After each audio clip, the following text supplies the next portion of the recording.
Okay, so how does the mind work? Well, we have a conscious mind that's at the front here, and that's the part that's logical, analytical, rational. It's the part where we do all the thinking, the deciding between one thing and another. It takes everything very seriously. It's a sensible, grown up part of the brain that tells us what we want to think, how we want to behave, how we want to react in certain situations. And I think of it like a calculator because it's the part that makes the decisions where we have to really, really concentrate. And it's where we store things like willpower. At the back of the mind, there's something called the subconscious.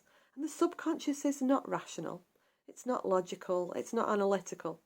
In fact, it's more about remembering memories and experiences linked to the way that we felt about those experiences so that it can start to build these instruction manuals for our life.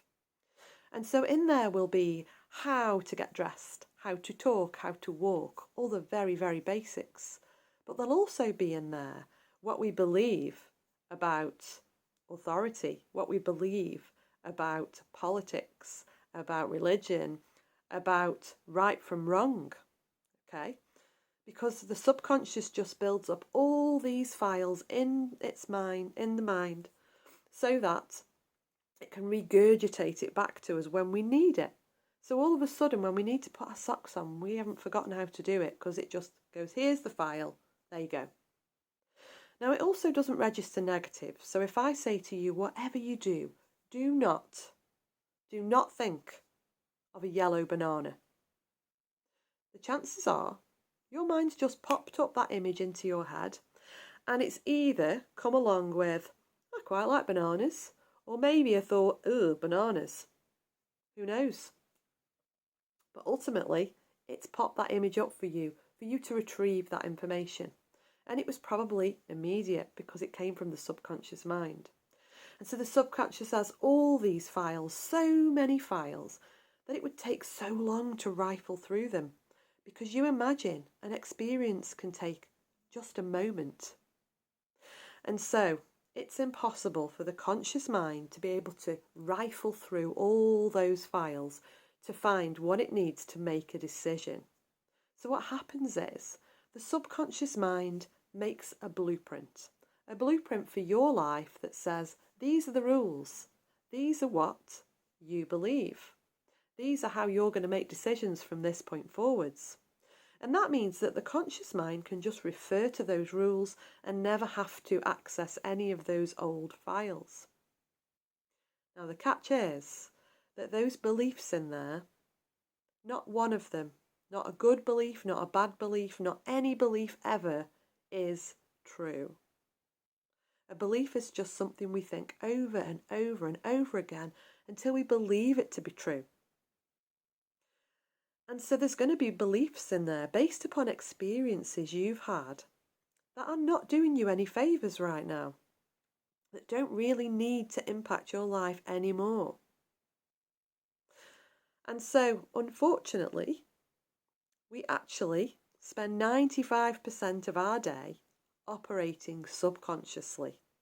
If you think about all the things you do without thinking, the talking, the walking, the eating, the getting dressed, the driving to work even, all those things that you do without thinking, we're spending most of our day operating on that blueprint, working from that blueprint, from those rules that were put in place by our subconscious mind. And that blueprint was created when we were 6.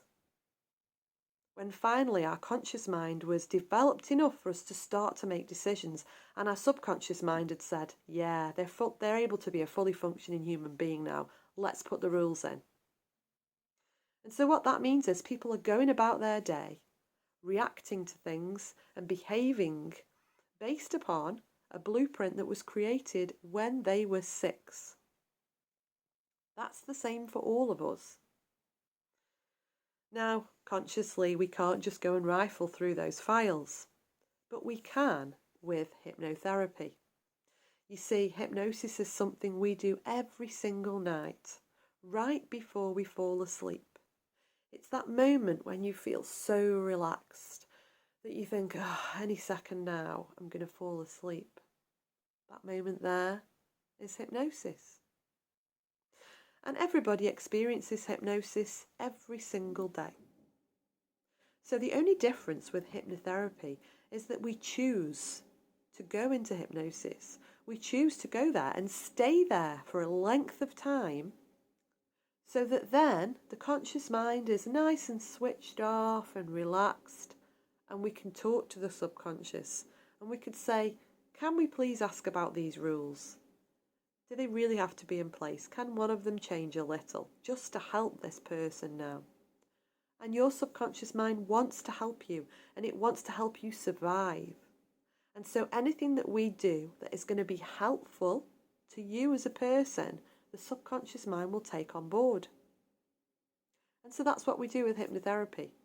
We just get to a relaxed place, like a meditative state, and then we make some nice suggestions, or we go on a journey of sort of visualization to somewhere that helps our subconscious mind to learn a different way to operate.